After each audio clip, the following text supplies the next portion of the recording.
और चलिए एक बार फिर से रुक करेंगे इस वक्त की बड़ी खबर का। जी हां, छत्तीसगढ़ कांग्रेस की तीसरी लिस्ट जारी हुई है। 7 सीटों पर प्रत्याशियों के नामों का ऐलान कर दिया गया है। बैकुंठपुर से अंबिका सिंह देव को टिकट दिया गया, तो रायपुर उत्तर से जो चर्चा भी चल रही थी कि कुलदीप जुनेजा को टिकट दिया जाएगा, तो देखिए रायपुर उत्तर से उनके नाम पर मुहर लग गई है। कुलदीप जुनेजा रायपुर उत्तर से चुनाव लड़ने वाले हैं। तो आपको बता दें कि इसके पहले छत्तीसगढ़ कांग्रेस ने 2 लिस्ट जारी की थी, जिसके बाद 83 नामों पर मुहर लग चुकी थी और 7 सीटों पर प्रत्याशियों के नामों का इंतजार किया जा रहा था। वो इंतजार खत्म हो चुका है। छत्तीसगढ़ की 90 विधानसभा सीटों पर कांग्रेस ने अपने प्रत्याशियों के नामों का ऐलान यहां पर कर दिया है। और इसी खबर पर ज्यादा जानकारी के साथ हमारे सहयोगी जुल्फिकार हमारे साथ फोन लाइन पर जुड़ गए। जुल्फिकार, ये जो तीसरी लिस्ट आई है, इस सूची की बड़ी बातें क्या है?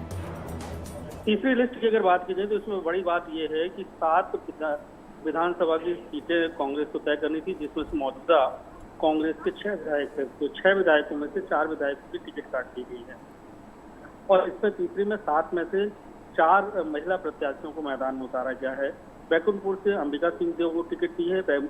मौजूदा समय में वो कांग्रेस के विधायक थी और कहा जा रहा था कि उनकी भी टिकट कट सकती है, लेकिन उनकी टिकट नहीं कटी। सरायपाली से चतुरी नंद को टिकट दी गई है। महासमुंद से रश्मि चंद्राकर को मैदान में उतारा गया है और इस तरीके से कसडोल में जो शकुंतला साहू थी, कांग्रेस की नेत्री थी और पिछले विधानसभा चुनाव जब 2018 में हुए थे तो उस समय भारतीय जनता पार्टी के जो विधानसभा अध्यक्ष थे गौरीशंकर अग्रवाल, उनको उन्होंने हराया था।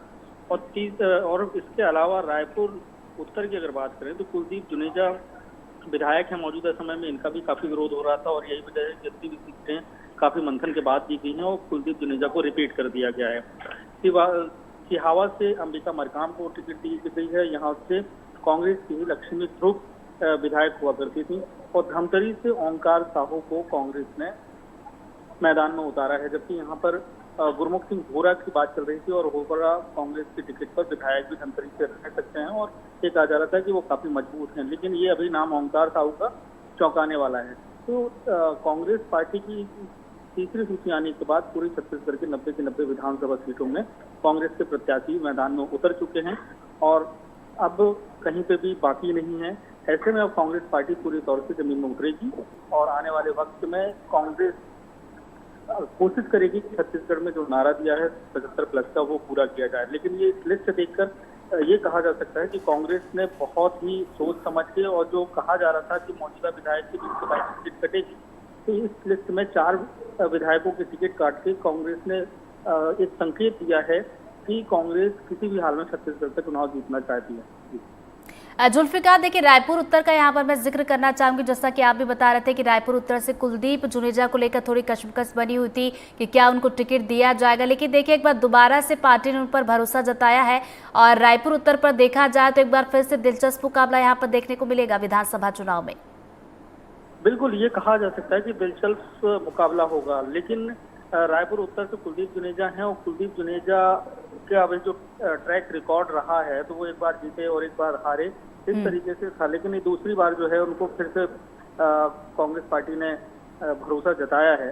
ऐसे में चैलेंज सबसे बड़ा कुलदीप जुनेजा के साथ है, क्योंकि छत्तीसगढ़ में कांग्रेस की सरकार रही है और मौजूदा विधायक है। एंटी इनकम्बेंसी जैसी स्थिति बनती है। पहले विपक्ष में रहते हुए विधायक हुआ करते थे, अब सत्ता पक्ष के विधायक थे, तो सत्ता पक्ष से कई सारी उम्मीदें रहती हैं। ऐसे में कुलदीप जुनेजा के लिए ये मुकाबला काफी चैलेंजिंग होगा, क्योंकि भारतीय जनता पार्टी की तरफ से पुरंदर मिश्रा को मैदान में उतारा गया है। हालांकि पुरंदर मिश्रा का भी काफी विरोध है और पुरंदर मिश्रा को अभी भारतीय जनता पार्टी के कार्यकर्ता ही स्वीकार नहीं कर पा रहे हैं, क्योंकि उनको बाहरी का तमगा लगा हुआ है और भारतीय जनता पार्टी से वो बसना से टिकट मांग रहे थे, लेकिन उन्हें समीकरण को देखते हुए पुरंदर मिश्रा को रायपुर उत्तर से मैदान में उतारा। तो इस स्थिति में अगर देखें तो कुलदीप जुनेजा और पुरंदर मिश्रा के बीच में ये मुकाबला देखने को मिलेगा, लेकिन कौन भारी होगा, कौन कमजोर पड़ेगा, ये जैसे जैसे दिन गुजरते जाएंगे और कैंपेन तेज होता जाएगा उसके बाद के समीकरण बहुत तेजी से बदलेंगे। जी, तो चलिए कैंपेनिंग तो शुरू की गई है और इस बीच देखिए छत्तीसगढ़ विधानसभा की 90 सीटों में से 83 का ऐलान किया जा चुका था। 7 का इंतजार किया जा रहा था कि कौन से वो चेहरे होंगे जिन पर कांग्रेस दाव लगाएगी। 7 सीटों पर प्रत्याशियों का नाम का ऐलान कर दिया गया और इस तरीके से छत्तीसगढ़ की 90 विधान सीटों पर मुकाबला कांग्रेस की तरफ से लॉक कर दिया गया। बहुत बहुत शुक्रिया जुल्फिकार आपका तमाम जानकारी के लिए। तो आपको एक बार फिर से बता दें, छत्तीसगढ़ विधानसभा चुनाव से जुड़ी हुई इस वक्त बड़ी खबर से हम आपको अपडेट करवा रहे थे, जहां पर कांग्रेस ने तीसरी लिस्ट जारी की है और 7 प्रत्याशियों को नाम का ऐलान यहां पर कर दिया गया है।